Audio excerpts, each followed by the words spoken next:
বুধবার পর্যালোচনা বৈঠক করল রাজ্য সরকারের মৎস্য দপ্তর। গোর্খাবস্তিস্থিত মৎস্য দপ্তরের কনফারেন্স হলে আয়োজিত এই বৈঠকে উপস্থিত ছিলেন মৎস্য দপ্তরের মন্ত্রী সুধাংশু দাস, দপ্তরের অধিকর্তা সহ বিভিন্ন মহকুমা এবং জেলার আধিকারিকরা।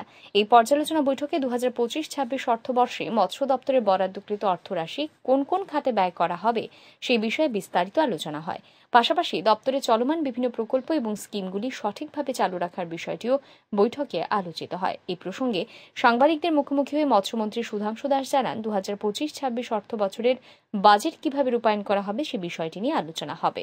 পাশাপাশি 2024-25 অর্থবর্ষের কাজের খতিয়ান নিয়ে পর্যালোচনা করা হবে। বিগত অর্থবর্ষে কাজ করার ক্ষেত্রে যে সমস্ত বিষয়ে বাধা এসেছে, এই বাধাগুলি দূরীভূত করার জন্য আধিকারিকদের মতামতের উপর ভিত্তি করে সিদ্ধান্ত গ্রহণ করা হবে। মৎস্যমন্ত্রী আরও জানান, রাজ্যে মাছের ঘাটতি পূরণে আরও কী ধরনের বিজ্ঞানসম্মত পদ্ধতি অবলম্বন করা যায় সেই বিষয়টি নিয়েও পর্যালোচনা বৈঠকে আলোচনা হবে। আমাদের ফিশারি ডাইরেক্টরেটে 2025-26 অর্থ বছরে ফিশারি ডিপার্টমেন্ট যে বাজেট পেয়েছে রাজ্য সরকারের পক্ষ থেকে, সেটাকে কিভাবে আমরা ইমপ্লিমেন্ট করব, আমাদের যে অনগোয়িং প্রজেক্ট বা স্কিমগুলি রয়েছে সেগুলির প্রপার ইমপ্লিমেন্টেশন সেটা যাতে আমরা করতে পারি, তার জন্য আমাদের দপ্তরের সমস্ত আধিকারিকদের নিয়ে আমরা রিভিউ মিটিং করছি।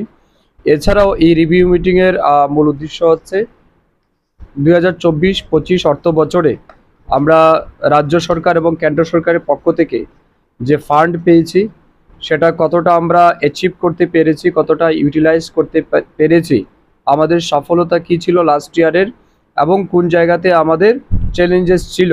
তো এই সমস্ত বিষয়গুলিকে আমরা অ্যাড্রেস করব সাবসিকুয়েন্টলি, এবং যে জায়গাতে আমাদের চ্যালেঞ্জেস ছিল বা আমরা প্রবলেম ফেস করেছি এই বছর যাতে সেগুলিকে আমরা ওভারকাম করতে পারি, এবং এই রাজ্যে বিশেষ করে মাছের চাহিদা পূরণের জন্য দপ্তর আরও কত ইনোভেটিভ ডিসিশন নিতে পারে বা ইনোভেটিভ প্ল্যান নিয়ে এগিয়ে যেতে পারে, তার উপরই আমাদের দিনভর আলোচনা হবে।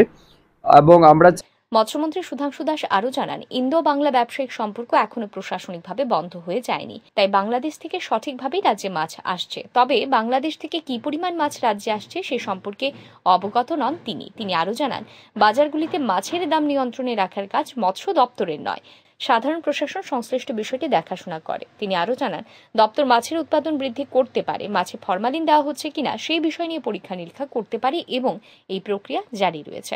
মৎস্যমন্ত্রী জানান, মৎস্য দপ্তরের শূন্য পদ পূরণের জন্য অর্থ দপ্তরকে জানানো হয়েছে। Bureau report, RE news.